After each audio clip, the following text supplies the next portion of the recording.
প্রিয় ছাত্রছাত্রী সকল, এখন করব পাঠ 6 অরুণোদয় পাঠের প্রশ্ন উত্তরটি। তো তোমরা আমার পাঠের প্রশ্ন উত্তরটি পেয়ে যাবে আমার যে ইউটিউব চ্যানেল আছে ওইটার প্লেলিস্টে গিয়ে তোমরা ক্লাস ওয়াইজ সব কিছু পাঠের আনসারগুলো তোমরা পেয়ে যাবে। তো প্লেলিস্টে গিয়ে তোমরা দেখে নেবে, ওইখানে ক্লাস ওয়াইজ সাবজেক্ট ওয়াইজ সব কিছু দেওয়া থাকবে।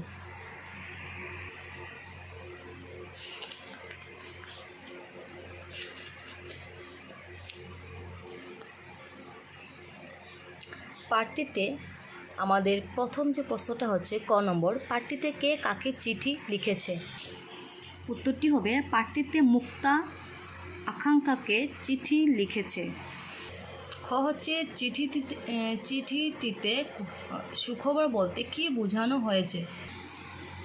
চিঠিতে সুখবর বলতে কি বোঝানো হয়েছে? চিঠিতে সুখবর বলতে বোঝানো হয়েছে যে মুক্তাদের গ্রামে অরুণোদয় নামে একটি নতুন গ্রন্থাগার তৈরি হয়েছে। ঘ, গ্রামের গ্রন্থাগারটির নাম কি রাখা হয়েছে? গ্রামের গ্রন্থাগারটির নাম রাখা হয়েছে অরুণোদয়। গ হচ্ছে গ্রন্থাগারটি কাদের উদ্যোগে গড়ে উঠেছে? উত্তরটি হচ্ছে গ্রন্থাগারটি গ্রামের যুব সংগঠন নেতাজি সংঘের সদস্যদের উদ্যোগে গড়ে উঠেছে। উম, বইয়ের পোকা বলতে কি বুঝো? উম, যারা বই পড়তে খুব ভালোবাসে কিংবা দিনরাত বইয়ের মধ্যেই ডুবে থাকে তাদের বইয়ের পোকা বলা হয়। চ নম্বর, গ্রন্থাগারিকের নাম কি? তাকে কেন গ্রন্থাগারিক করা হয়েছে? গ্রন্থাগারিকের নাম হলো নীলকণ্ঠ দাদা। এই নীলকণ্ঠ দাদা সবসময় বই পড়তে খুব ভালোবাসেন এবং গ্রন্থাগারে কিভাবে বই গুছিয়ে রাখতে হয় তাও তিনি জানেন বলে তাকে গ্রন্থাগারিক করা হয়েছে। 6 নম্বর, গ্রন্থাগারটিতে ছোটদের উপযোগী কী কী বই আছে?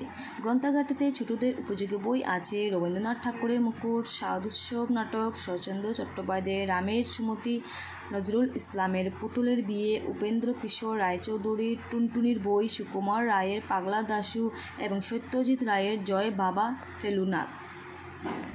তারপরটি হচ্ছে গ্রন্থমেলা কি? গ্রন্থমেলা হলো গ্রন্থের মেলা। অন্যান্য মেলার মতো এটিও একটি মেলা। এই মেলায় রাশি রাশি বই সাজানো থাকে, বইয়ের প্রচুর স্টল থাকে, জ্ঞান পিপাসু পড়ুয়াদের ভিড় উপচে পড়ে বইয়ের স্টলগুলিতে। গ্রন্থমেলা লেখক, প্রকাশক, বই পাগল, পাঠক সকলেই আসেন। সব ধরনের পাঠকদেরই এখানে ভিড় থাকে। পাঠক বই কেনার সাথে সাথে লেখকের সান্নিধ্য লাভ করে। গ্রন্থমেলায় বহু ভাষা গ্রন্থ থাকে, বহু ভাষাভাষী মানুষের বই কেনার সুযোগ থাকে। বইয়ের বিষয় বৈচিত্র্য অফুরান। নানা আলোচনা চক্রের আসর বসে। সাহিত্য, বিজ্ঞান, বাণিজ্য অর্থাৎ মানুষের যত রকমের কৌতূহল অনুসন্ধিৎসা প্রয়োজন তা সব ধরনের বই পাওয়া যায় বইমেলায়। ঝ, বই পড়লে কি হয়? বই মানুষের প্রিয় বন্ধু। বইতে মানুষের সর্বপ্রকার অভিজ্ঞতা, কথা, পরীক্ষা নিরীক্ষার ফল লিপিবদ্ধ আছে। বই মানুষের মনের প্রসারণ ঘটায়। বইয়ের পাতায় লেখাগুলি থেকে আমরা অনেক হিতকথা জানতে পারি। বই আমাদের মানবিক মূল্যবোধগুলি সংরক্ষণের শিক্ষা দেয়। রামায়ণ, মহাভারত প্রভৃতি পৌরাণিক মহাকাব্য সমূহে নৈতিক ও সামাজিক মূল্যবোধের আলোকে আমরা আজও আমাদের ভাবনা চিন্তাকে নিয়ন্ত্রণ করে রাখি।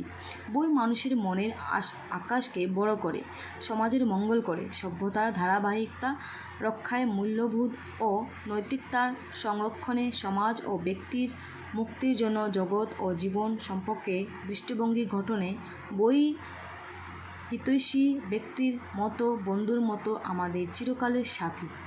তারপরে দেখো মেন বুকের মধ্যে পেজ নাম্বার 50-তে বিপরীতার্থক শব্দ লেখো।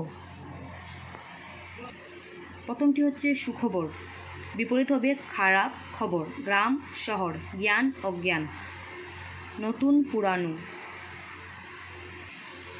নতুন পুরনো, উপযোগী অনুপযোগী, আশা নিরাশা। তারপরে আছে নিচের শব্দগুলো বাক্য দিয়ে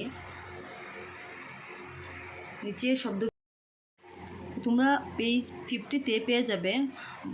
নিচের শব্দগুলো দিয়ে বাক্য রচনা করো। এখানে 5টা শব্দ দেওয়া আছে, তোমরা এগুলো দিয়ে বাক্য রচনা করবে। প্রথমটি আছে বিশ্ববিদ্যালয়, তোমরা নিজের ইচ্ছাতে মানে বানিয়ে নেবে। এখানে দেওয়া আছে যেমন, আমার বাবা কলকাতা বিশ্ববিদ্যালয়ে পড়াশোনা করেছেন।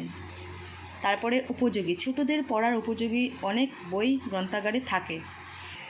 তারপরে আছে বই, বই মানুষের পরম হিতৈষী। তারপরে আছে গ্রন্থমেলা, কলকাতায় গ্রন্থমেলা জানুয়ারি মাসে অনুষ্ঠিত হয়। তারপরে আছে গ্রন্থাগারিক, প্রত্যেক গ্রন্থাগারে একজন গ্রন্থাগারিক থাকেন।